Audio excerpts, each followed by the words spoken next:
तर example number 1 is आपण काय बघतो इंटिग्रेशन बाय पार्शियल फ्रॅक्शन. तर एक्झाम्पल नंबर 1 इज इव्हॅल्युएट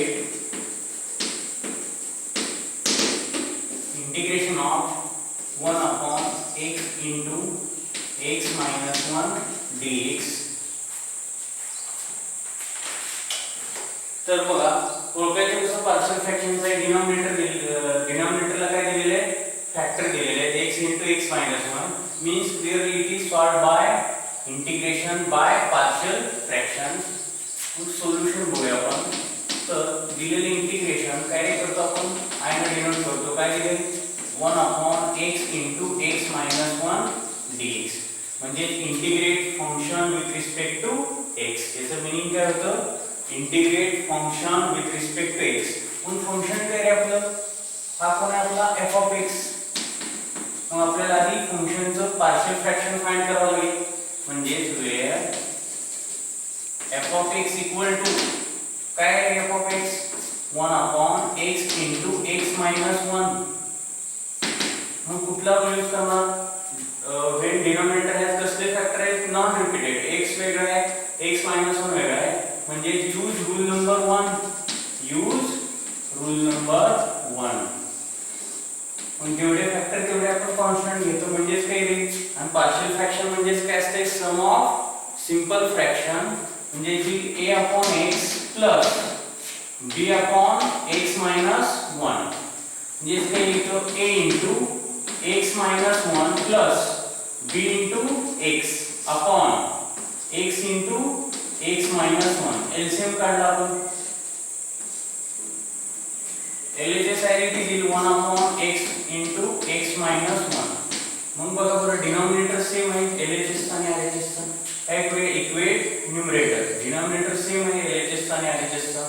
मग काय म्हणूया equate numerator we get equate numerator काय मिळेल 1 equal to a into x minus 1 plus bx. Say equation number 1. Say equation number 1. मग आता इथे आपल्याला a फाइंड करावा लागेल पहिल्यांदा. मग a फाइंड करताना b ला 0 करायचा आणि b फाइंड करताना a 0 करायचा बरोबर. मग when x equal to म्हणजे अशी कोणती x ची व्हॅल्यू पुट करूया म्हणजे आपला b 0 होईल ऑटोमॅटिक. जर डायरेक्टली आपण x 0 पुट केला तर बघा बरं b into 0 होईल 0. मग a फाइंड करू शकतो आपण इझिली. देन इक्वेशन 1 becomes काय 1 equal to a into x. जिथे जिथे x आहे तिथे 0 पुट करा 0 minus 1. आता a फाइंड करताना b नाही दिला तरी चालेल कारण की b काय येणार आहे डायरेक्टली 0 बरोबर. प्लस b into 0 is 0 म्हणजे की 1 equal to 0 minus 1 is minus 1 म्हणजे a into minus 1 is minus a equal to 1 म्हणजे की minus 1 equal to a. He value मिळाली a ची. आता जसा a फाइंड केला तसा b फाइंड करूया. म्हणजे when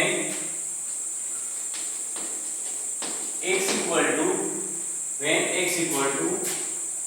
आता b फाइंड करताना a 0 झाला पाहिजे आपला कॉन्स्टंट. मग a 0 कधी येईल ज्यावेळेस हा ब्रॅकेट 0 असेल आणि हा ब्रॅकेट 0 कधी येईल ज्यावेळेस x काय पुट करूया आपण 1. बघा हा 1 minus 1 0 म्हणजे 1 काय x काय पुट करावा लागेल 1. म्हणजे clearly when x equal to 1 then 1 becomes put करा LHS ला कॉन्स्टंट आहे it is. आता b फाइंड करताना a कॉन्स्टंट ड्रॉप केला तरी चालेल कारण की 1 minus 1 0 0 into a 0 नाही लिहिला तरी चालेल plus b into x is 1. so 1 equal to b into 1 is b म्हणजे b काय मिळालं आहे 1. आता a b कॉन्स्टंट कुठे पुट करूया फंक्शन मध्ये बरोबर म्हणजे स्टार मध्ये. त्याला स्टार इक्वेशन म्हटलं तरी चालेल किंवा नाही म्हणलं तरी चालेल बरोबर. तर काय बघा therefore I equal to integration of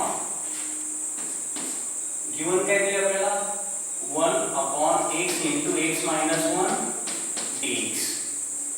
तर हा आपला f of x आहे 1 upon x into x minus 1 पुन्हा f of x म्हणजे f of x ला आपण पार्शियल फ्रॅक्शन मध्ये कसं लिहितो सम ऑफ सिंपल फ्रॅक्शन मग ही आपण 1 upon x into x minus 1 काय इक्वेट करूया a upon x काय पुट करूया integration of a upon x plus d upon x minus 1 dx मग पुट करा व्हॅल्यू a आणि b ची इंटिग्रेशन ऑफ ते what is value of a is minus 1 upon x plus b is 1 upon x minus 1 into dx मग करूया separate integrate काय -1 constant आहे तो बाहेर काढला आपण मग इंटिग्रेशन ऑफ काय 1 upon x dx plus 1 as it is upon x minus 1 dx तर बघा बरं काय -1 1 upon x चे इंटिग्रेशन कोण सांगेल रे